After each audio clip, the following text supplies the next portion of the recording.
আল্লাহর সাথে শিরক করলে আল্লাহ পাক এই শিরককারীকে ক্ষমা করবেন না।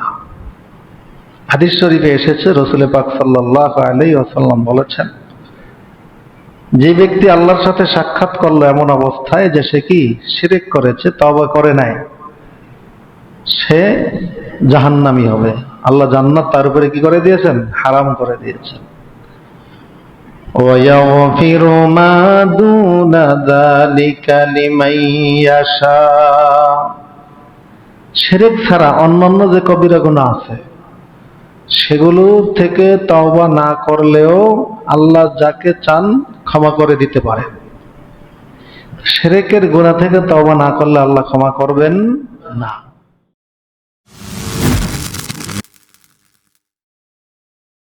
الرسول من بعد ما تبين له الهدى ويتبع غير سبيل المؤمنين نوله ما تولى ونصله جهنم وساءت مصيرا إن الله لا يغفر أن يشرك به ويغفر ما دون ذلك لمن يشاء ومن يشرك بالله فقد ضل ضلالا بعيدا صدق الله مولانا العظيم درود شريف اللهم صل على سيدنا ونبينا وشفيعنا وحبيبنا ومولانا محمد صلى الله عليه وعلى آله وأصحابه وبارك وسلم لا إله إلا الله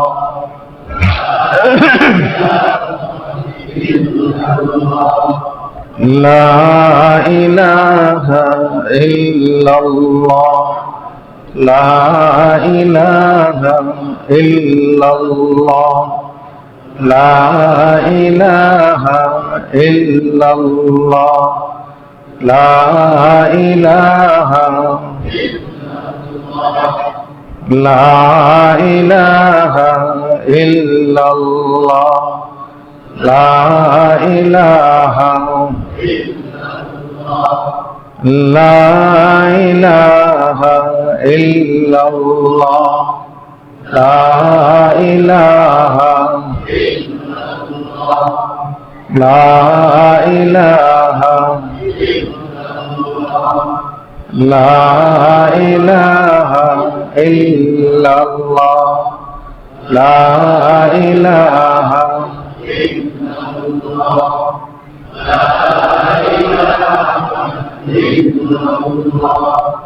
لا إله إلا الله لا إله إلا الله لا إله إلا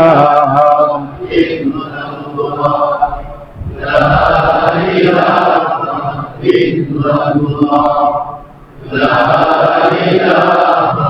إلا الله لا إله إلا الله لا إله إلا الله محمد رسول الله صلى الله عليه وسلم আল্লাহ রাব্বুল আলামিনের দরবারে শুকরিয়া আদায় করছি, আলহামদুলিল্লাহ।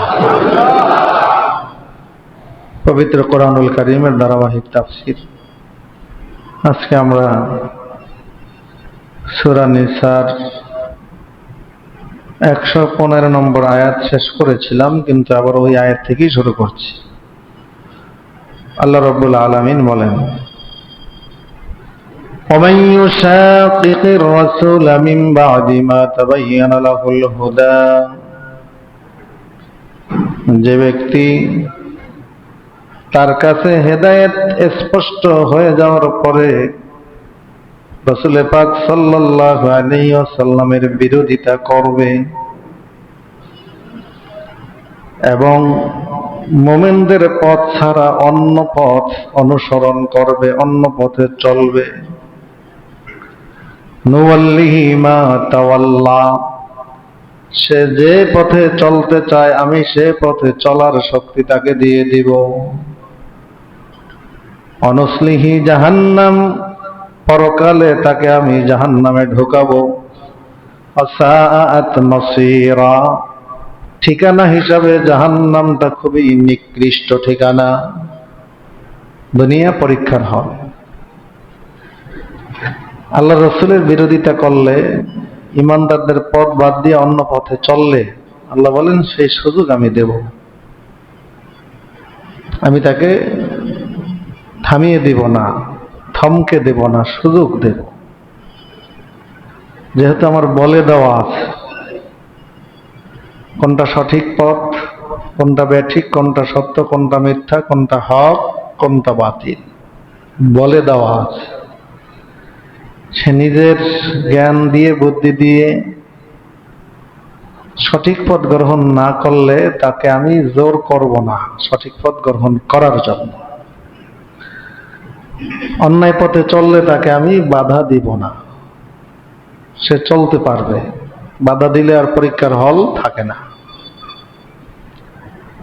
এই কথাও আল্লাহ জানিয়ে দিলেন, পরকালে তার ঠিকানা হবে জাহান্নাম, নিকৃষ্ট ঠিকানা। অতএব বুঝে শুনে সিদ্ধান্ত নিতে হবে।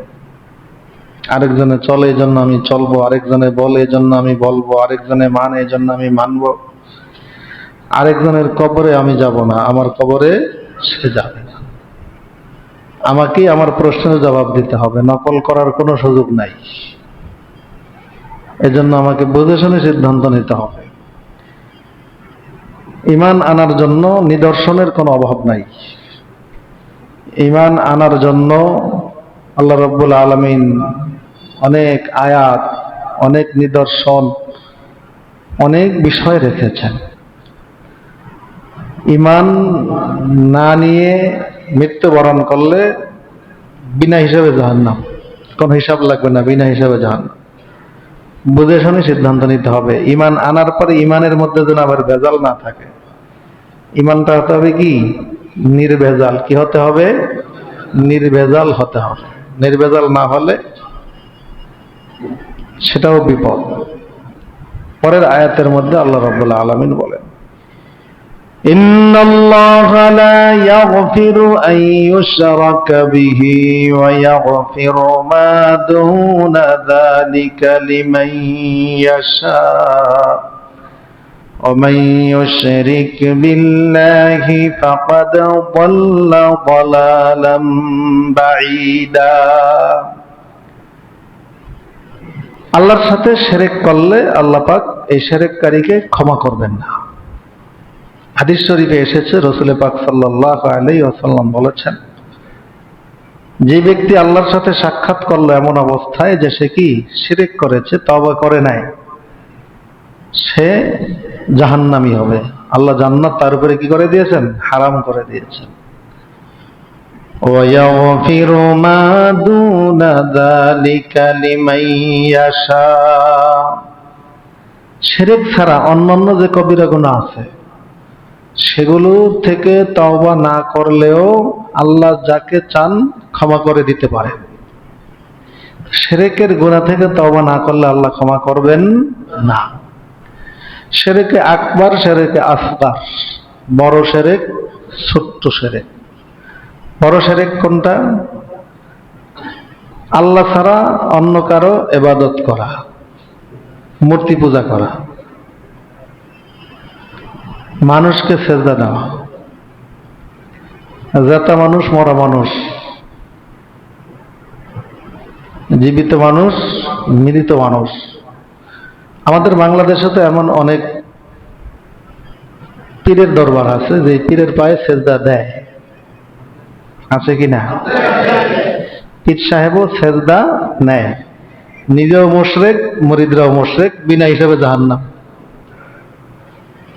ওই পিসাবদের দরবারে নামাজ রোজা নাই, কারণ আলো আর অন্ধকার দুইটা এক জায়গায় থাকতে পারে না। আলো আর অন্ধকার দুইটা এক জায়গায় থাকতে পারে না। নামাজ নাই, কোরআন নাই, কিছু জিকির আছে তাও গানের তালে তালে, ঢোলের তালে তালে, ঠিক কিনা?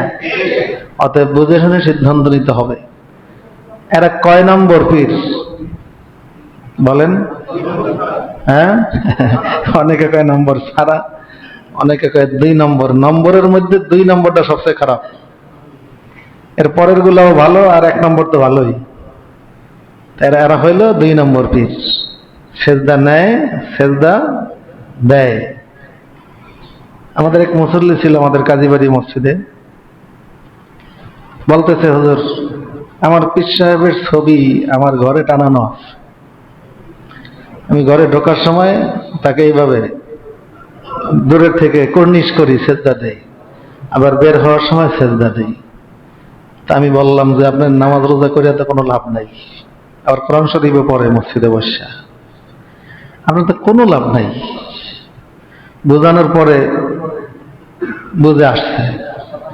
বুঝে আসার পরে আমি বললাম যে ছবিটা আজকে যাইয়া তারপরে 2 টুকরা করবেন, ছিঁড়ে ফেলবেন। হুজুর লেমিনেটিং করা, তাই লেমিনেটিং করা হলে এটাকে যেভাবে হোক এটাকে নষ্ট করে ফেলাবেন। হুজুর আমার ভয় লাগে যদি বিশ্বাস বদ্ধ দেয় আমারে। অনেক আগে আমাদের শাহালি থানায় আমাদের মুফতি দেলোয়ার সাহেব হুজুর সহ আমাদের অনেকেই তারা আহ্বান করেছিল, কথা বুঝলেন? আমাদেরকে ডেকে তারপরে ওয়াজ করত পুলিশরা, যাতে আমরা জঙ্গিবাদের ওয়াজ না করি, কথা বুঝছেন? জঙ্গিবাদ, সন্ত্রাসবাদ এটা হুজুরেরা করে। হ্যাঁ, কোন হুজুর দেখছেন এই পর্যন্ত করতে? পরে আমি বললাম যে এই যে শাহালি মাজারে এত শিরক বেদাত চলে, আপনারা সেখানে কিছু করেন না কেন? বলে ভয় লাগে যদি পাগলেরা বদদোয়া দেয়। হুজুর করে জেলে ঢুকাইতে ভয় লাগে না, হুজুর মারতে ভয় লাগে না, রিমান্ডে নিতে ভয় লাগে না, কিন্তু ওই পাগলেরা জটলারা, বেনজদার, বেনামাজি, গন্ধ তাদের শরীরের মধ্যে, পাশে যাওয়া যায় না। তাদের বদদোয়ার ভয় আছে, কিন্তু আল্লাহর ওলিদের বদদোয়ার কোনো ভয় তাদের নাই। আল্লাহ তো দেখাইছে, কি কর দেখাইছে না? চরম শিক্ষা পাইছে এই পৃথিবীর ইতিহাসে। পুলিশরা যে শিক্ষা পাইছে এরকম শিক্ষা আর কেউ পায় নাই। তো কি বলতেছিলাম, এই যে পরে আমি বললাম যে তাহলে ছবিটা আপনি আমার কাছে নিয়ে আসেন, আমার গায়ে বদদোয়া লাগে লাগুক। পরে আমার কাছে নিয়ে আসার পরে আমি যা করার তা করছি, কথা বুঝলেন? পীর সাহেবের নাম কইলে চিনবেন, কয়েক মাস আগে মারা গেছে। হ্যাঁ, ভান্ডার শরীফ। কোন শরীফ? ভান্ডার শরীফ। ভান্ডারের মুরিদ আছে না অনেকে, আছে কিনা? তারা তো আমার উপরে খুব বেজার হয়ে যাবে, এখন খুব কষ্ট পাবে। আমরা কোরআন হাদিসকে আমাদের সাথে মিলাইতে চাই, কোরআন হাদিসের সাথে আমাকে মিলাইতে চাই না, কথা বলছেন? আমি আমাকে মিলানো দরকার ছিল যে আমি ঠিক আছি কিনা, আমি মিলাইতে চাই যে আমি ঠিক আছি, কোরআন আমার সাথে মিলে কিনা। উল্টা হয়ে গেল না? কি হয়ে গেল? আপনার পাহাড় পরিমাণ ইবাদত বন্দেগী আছে, কিন্তু পীর সাহেবের একটা সেজদা দিচ্ছেন, আছে কিছু? আমাদেরকে উদাহরণ দিয়ে বোঝায় না আমাদের মুরব্বীরা, যে 1 বালতি দুধের মধ্যে 1 ফোঁটা গরুর পেশাবই কি নষ্ট হওয়ার জন্য যথেষ্ট। বিশাল পানির কি বলে উপরে টাঙ্কি থাকে না, একেবারে ছোট্ট একটা সইয়ের মতো একটা ছিদ্র, আপনার কয়েকশো লিটার পানি, 1000 লিটার পানি, এই পানিটা পড়তে বেশি সময় লাগবে?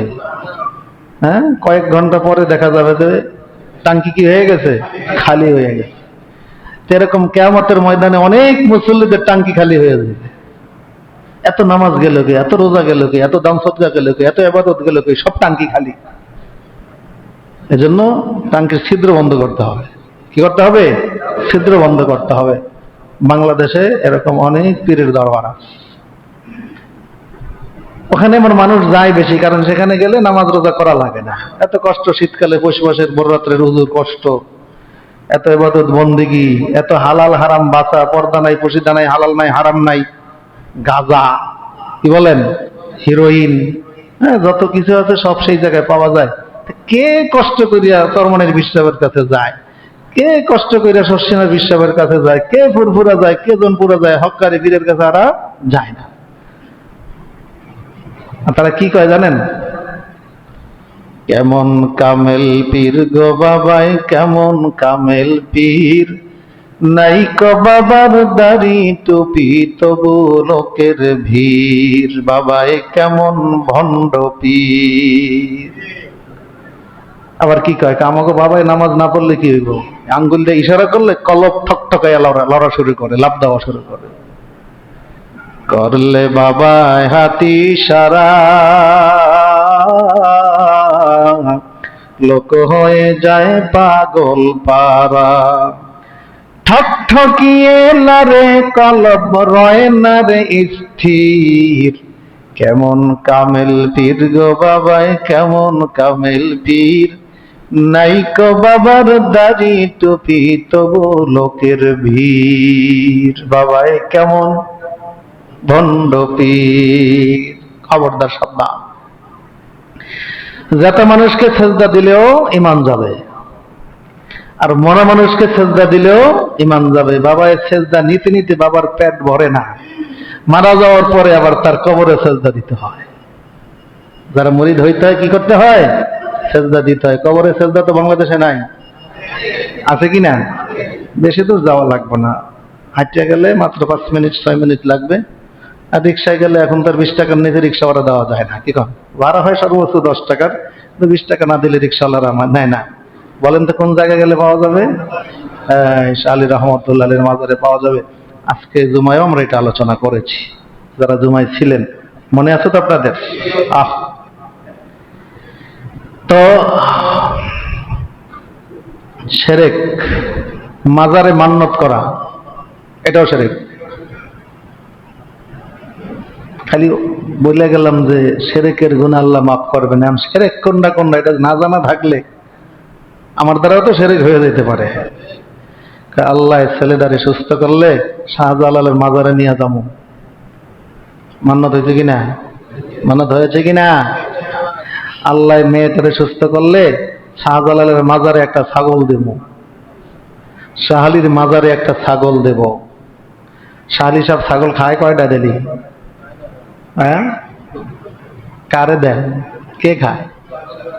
এত জ্ঞান বুদ্ধি দেয় নাই আল্লাহ? কে খায়? কোন দিনদার মানুষও তো খায় না। ওই যে ঠিকাদার ডাক রাখে যারা, তারা খায়। কারে আপনি ছাগলটা দিলেন?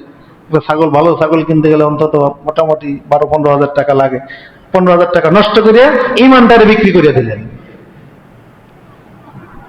ইমান দিয়ে দিলেন টাকার সাথে। আল্লাহ ছাড়া অন্য কারো নামে শপথ করলে এটাও শিরক হবে। আল্লাহর শপথ ঠিক আছে, অন্য কোন পীরের শপথ, কোন বুজুর্গের শপথ কি হবে? শিরক হবে। আল্লাহ ছাড়া অন্য কারো নামে জবেহ করলে, গরু হোক, ছাগল হোক, মহিষ হোক, উট হোক, দুম্বা হোক, হাঁস, মুরগি, কবুতর, পশু পাখি, আল্লাহ ছাড়া গায়রুল্লাহর নামে জবেহ করলে, অন্য কারো নামে জবেহ করলে কি হবে? শিরক হবে। অনেক কথা আমরা বলে ফেলি। গাড়ির ড্রাইভারটা যদি আজকে ভালো না হইতো তাইলে শেষ হইতো, সব মারা যাইত। ড্রাইভার সব বাঁচাইছে, বাঁচানো মালিক কে? হয়তো আরেকজনকে স্বীকার করে ফেলাইলাম মাঝখানে না বুঝা, শিরক হয়ে যাবে। সাথে সাথে তওবা করতে হবে, সাথে সাথে তওবা করতে হবে। বুঝের কারণে যদি এরকম বুঝের অভাবে হয়ে যায়, সাথে সাথে কি করতে হবে? তওবা করতে হবে। এই বছর যদি এই ফসলের ফলন না হইতো, সব মানুষ না খেয়ে মারা যেত। মারার মালিক ফসল, রাখার মালিক ফসল। আল্লাহর সাথে শরীক করে ফেললাম। উপরে আল্লাহ, নিচে আপনি ইল্লাহ, বলে কিনা? বলে কিনা? আল্লাহ একলা পারে না? আল্লাহ একা পারে না? ইল্লা মিল্লা এগুলো কি আবার? এ সমস্ত কথা বলা যাবে না। অনেকে বলে ফেলে, অনেক মুসল্লিরা নামাজি মানুষ বলে ফেলে হুজুর উপরে আল্লাহ, নিচে আপনি ইল্লা। নাউজুবিল্লাহ। আরো জোরে বলুন নাউজুবিল্লাহ। এই ধরনের অনেক শিরক, এগুলো হলো শিরকে আকবার, বড় শিরক। শিরকে আসগার কোনটা? নফল ইবাদত করতেছেন, নফল রোজা রেখেছেন, একজনে বলল ভাই আসেন একটু নাস্তা খাই। কি বলল? আসেন একটু নাস্তা খাই। আপনি খুব মজা করিয়া, খুব একেবারে নিজেকে চমৎকার মনে করে বললেন যে আমি রোজা। তাকে এমন ভাবে বলছেন যে আপনি যে রোজা রাখছেন এটা তাকে শোনাইতেছেন। রাখছেন নফল রোজা, কিন্তু হয়ে গেছে শিরক। কি হয়ে গেছে? আরেকজনকে দেখানো। ইবাদত কার জন্য হবে? কাকে দেখানোর জন্য হবে? আল্লাহকে দেখানোর জন্য হবে। রাত্র 3:30টার সময় একটা বিমান এত জোরে চালাইয়া গেল। তুমি 3:30টার সময় বিমান চালাইছে, এটা কি হয়েছে? তুমি 3:30টার সময় কিভাবে দেখলা? আমি তো তাহাজ্জুদের রুজু করতে উঠছিলাম। উদ্দেশ্য কি তার? উদ্দেশ্য কি? হেতে তাহাজ্জুদ নামাজ পড়ছে, এটা জানায়া দেওয়ার উদ্দেশ্য ছিল। আরে ভাই, ইবাদত আল্লাহর জন্য করলে আল্লাহ চাইলে এমনি এটা প্রকাশ করে দিবেন। এটা আপনার প্রকাশ করার কোনো দরকার নাই। কোনো এলাকায়, কোনো মহল্লায়, কোনো গ্রামে, কোনো পাড়ায় যদি তাহাজ্জুদওয়ালা বান্দাবান্দি থাকে, দেখবেন ওই এলাকায় সব মানুষ জানে। সে গোপন করে, কিন্তু আল্লাহ জানায়া দেয়। কে জানায়া দেয়? এক সাহাবী বলে, ইয়া রাসূলুল্লাহ, আমি তাহাজ্জুদ এত গোপনে পড়ি, কেউ কে জানাইতে চাই না, কিন্তু কেমনে জানি মানুষ জানে। আল্লাহ রাসূল বলেন, এটা তোমার বোনাস। এটা কি বোনাস? নিজে জানাইতে যাইও না, মানুষেরা জানে জানো। একজনে তসবিহ একটা হাতে নিয়ে আর রাস্তা দিয়া জিকির করতেছে, নিষেধ নাই। যদি আপনার মনের মধ্যে কিছু একটা চলে আসে যে আমি জিকির বড় ইবাদত গুজার হয়ে গেছি, মানুষে দেখো, তাহলে করলেন জিকির হইল শিরক, করলেন জিকির হইল শিরক। আর যদি আপনি এমনি করেন শিরক ছাড়া, মানুষকে দেখানোর জন্য না, তাহলে আপনার দেখাতে কি আরেকজনও জিকির করলো, পাইলেন সওয়াব। সব কি আজকে পড়ব আমরা বুখারী শরীফের মধ্যে, ইন্নামাল আমালু বিন্নিয়াত। কষ্ট হইতেছে, শেষ করে দেব। ইন্নাল্লাহা লা ইয়াগফিরু আন ইউশরাকা বিহি, আল্লাহর সাথে শিরক করাকে আল্লাহ ক্ষমা করবেন না। তাওবা করলে, হাদিস শরীফের মধ্যে এসেছে, তাওবা করলে আল্লাহ ক্ষমা করবেন।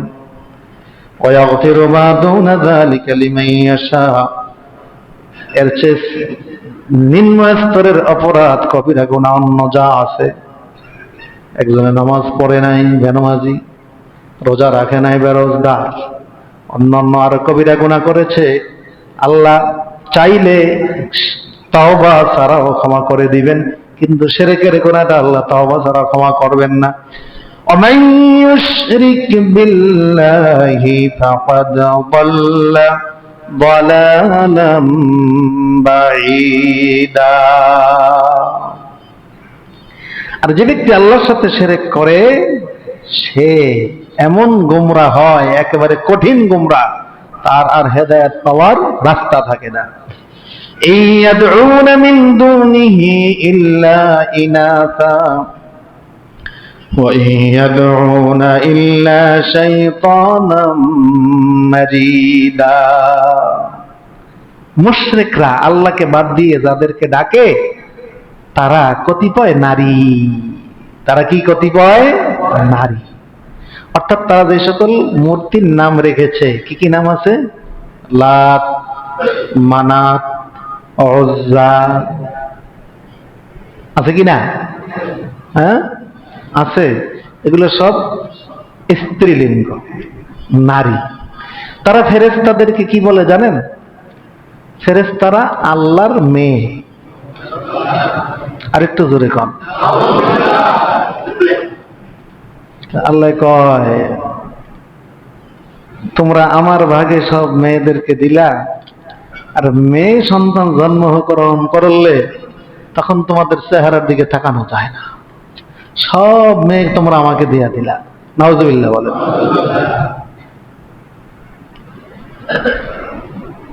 আফারাআইতুমুল লাতা ওয়াল উজ্জা ওয়া মানাতাত সালিসাতাল উখরা। সূরা নজম 27 নম্বর পারায়, সূরা নজমের 19 নম্বর আয়াত, 20 নম্বর আয়াত। লাত, উজ্জা, আর 3 নম্বরটার নাম কি? মানাত। আলাকুমুয যাকারু ওয়া লাহুল উনসা। কি বিচারটা করলা তোমরা? পুরুষরা সব তোমাদের আর মহিলা সব আমাকে দিয়ে দিলা। এরা আমার শরীক। নাউজুবিল্লাহ বলেন, এরা আমার শরীক। আর যারা খ্রিস্টান, খ্রিস্টানরা কি কয়? আল্লাহ আল্লাহ, ঈসাও আল্লাহ, মারিয়ামও আল্লাহ। হ্যাঁ, তারা কি কয়? কয়জন?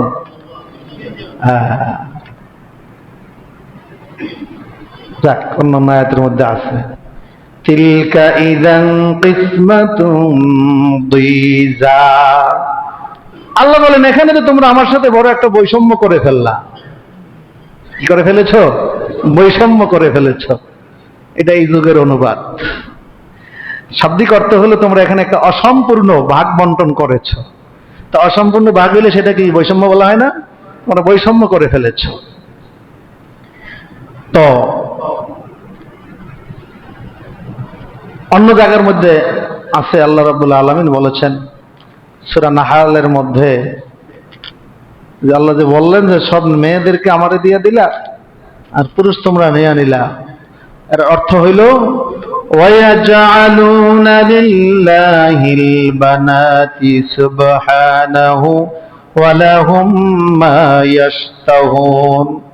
ফেরেশতারা নারী, তারা বলে তারা নাকি আল্লাহর মেয়ে। লাত, মানাত, উজ্জা এরা সব মহিলা মূর্তি, তারা নাকি আল্লাহর শরীক। আল্লাহ কয় ইয়াজআলুনা লিল্লাহিল বানাত, তারা আল্লাহর জন্য সব মহিলা নির্ধারণ করেছে। সুবহানাহ, আল্লাহ এর থেকে পবিত্র। ওয়ালাহুম মা ইয়াশতাহুন, আর তারা তাদের চাহিদা মতো নিয়ে নিছে। ওয়াইযা বুশিরা আহাদুহুম বিল উনসা, যখন তাদের কাউকে অর্থাৎ মক্কার মুশরিকদেরকে কোন কন্যা সন্তান জন্মের খবর সুসংবাদ দেওয়া হয়, যাল্লা ওয়াজহুহু মুসওয়াদ্দাহু ওয়া হুয়া কাযীম, চেহারার মধ্যে মনে হয় যে আমাবস্যার রাত্র নেমে এসেছে, কালো হয়ে যায়। ওয়া হুয়া কাযীম, খুব মনে মনে বেজার, খুব কষ্ট।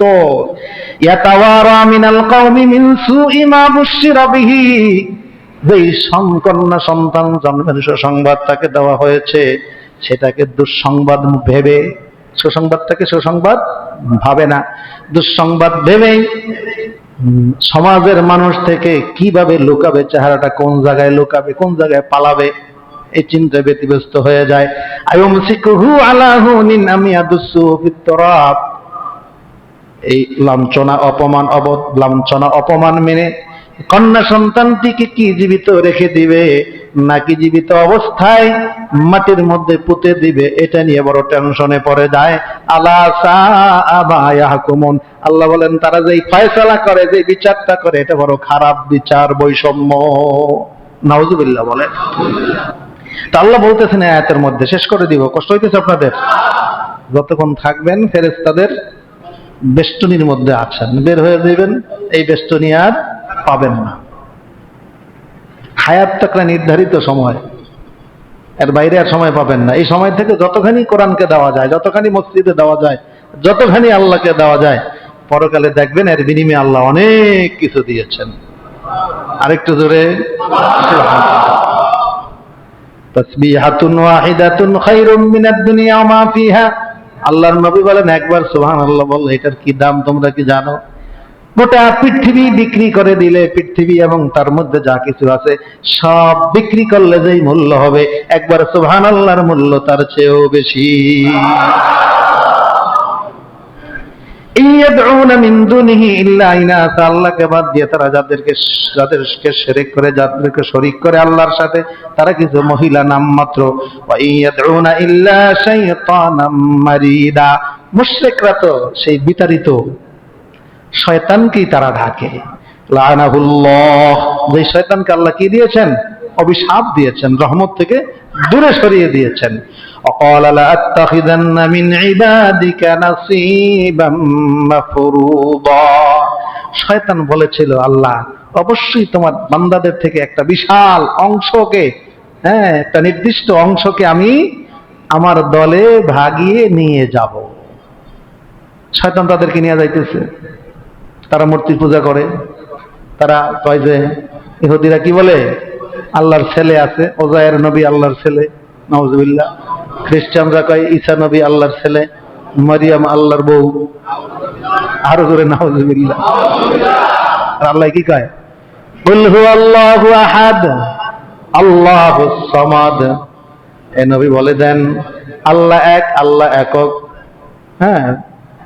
আল্লাহুস সামাদ, আল্লাহ অমুখাপেক্ষী, তার কোনো খাওয়ার দরকার নাই, গোসলের দরকার নাই, পায়খানার প্রয়োজন নাই, পেশাবের প্রয়োজন নাই। মানুষের যত প্রয়োজন আছে সব প্রয়োজন থেকে আল্লাহ অমুখাপেক্ষী। আল্লাহুস সামাদ, স্ত্রী নাই। আল্লাহুস সামাদ, ছেলে নাই, মেয়ে নাই। আল্লাহুস সামাদ, ঠান্ডা লাগে না, গরম লাগে না, বৃষ্টিতে ভিজে না, রোদ আগুনে পড়ে না। সুবহানাল্লাহ বলেন। আল্লাহুস সামাদ, আল্লাহ সব কিছু থেকে অমুখাপেক্ষী, কিন্তু দুনিয়ার মানুষ সবাই মুখাপেক্ষী। বলবেন যে ডক্টর ইউনূস সাহেব তো বাংলাদেশের প্রধান উপদেষ্টা, তার মনে হয় কোনো ঠেকা ঠোকা নাই। আছে? জুতা বানাইতে পারে? জুতা বানাইতে পারে উনি? জুতার দোকানদারের কাছে তার ঠেকা আছে কিনা? আছে। ওই জামাটা গায়ে দেয় গ্রামীণ চেকের, ওই জামাটা কি সে নিজে বানাইতে পারে? তাহলে দর্জির কাছে তার ঠেকা আছে।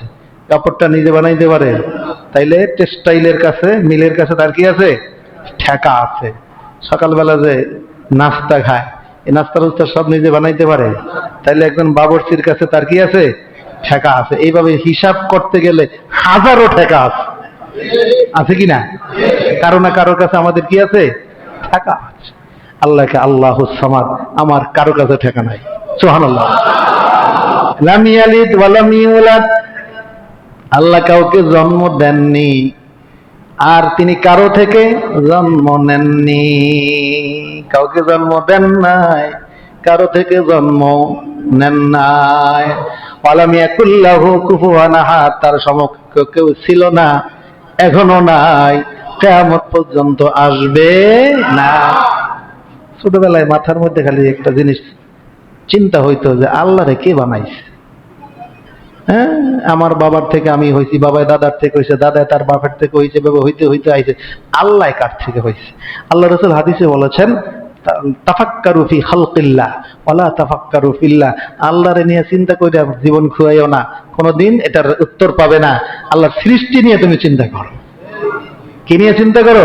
আল্লাহর সৃষ্টি নিয়ে তুমি চিন্তা করো। তোমাকে আর কতটুকু জ্ঞান আল্লাহ দিয়েছে, তুমি এটা নিয়ে চিন্তা করে খালি খালি মাথা খারাপ করবা কি জন্য? আল্লাহ নিয়ে চিন্তা করার মতো সেই জ্ঞান। এই যে মনে করেন মোবাইলে নাম্বারের মধ্যে টিপ দিলেই একেবারে সেকেন্ডের মধ্যে মক্কা শরীফ যায়। আমার আপনার মাথায় ধরে? কথা বলেন। এটা নিয়ে যারা গবেষণা করেছে, যারা মোবাইল বানাইছে, সিম তৈরি করেছে, নেটওয়ার্ক তৈরি করেছে, তাদের মাথায় ঢোকে, আমার আপনার মাথায় ঢোকে? দুনিয়ায় এমন অনেক জিনিস আছে যেটা আমার মাথায় ঢোকে না, আপনার মাথায় ঢোকে না। কম্পিউটারে কাগজটা লেখে এভাবে টাইপ করে, ওখান থেকে প্রিন্টার থেকে কিভাবে বের হয়, এটা তারের মধ্যে দিয়ে কেমনে যায়? আমার মাথায় তো ঢোকে না, আপনার মাথায় ঢোকে না। তা আপনি আর আমি আরেকজনে পারে, আমার মতো আরেক ভাই, আরেকটা মানুষ, আমার মতো নাক আছে, চোখ আছে, হাত আছে, পাও আছে, মাথা আছে, আমার মতো খায়, পায়খানা করে, বাজারে যায়, সবকিছু করে, সে পারে, সেইটা আমার মাথার মধ্যে ঢোকে না। আমি আল্লাহ নিয়ে চিন্তা করতেছি। কত বড় বৈষম্য! কি কন? কত বলো কি গাজাঘড়ি কথা! আল্লাহ নিয়ে চিন্তা করতেছি। এজন্য আল্লাহ রাসূল বলেছেন, লা তাফাক্কারু ফিল্লাহ, আল্লাহর নিয়ে গবেষণা করো না, আল্লাহর সৃষ্টি নিয়ে গবেষণা করো। আল্লাহ সৃষ্টি নিয়ে গবেষণা করো। সুবহানাল্লাহ বলেন। তো শয়তান বলছে যে আমি বিশাল একটা অংশ আমার দলে নিয়ে যাব, ওয়ালা উদিল্লান্নাহুম ওয়ালা উমান্নিয়ান্নাহুম ওয়ালা আমুরান্নাহুম ফালা ইউবাত্তিকুন্না আযানাল আনআমি ওয়ালা আমুরান্নাহুম ফালা ইউগাইয়িরুন্না খালকাল্লাহ ওয়া মান ইয়াত্তাখিযিশ শাইতানা ওয়ালিয়াম মিন দুনিল্লাহি ফাকাদ খাসিরা খুসরানাম মুবিনা। ইনশাআল্লাহ আগামী সপ্তাহে। একটু বুখারী শরীফ থেকে কষ্ট হইতেছে মনে হয় নাকি?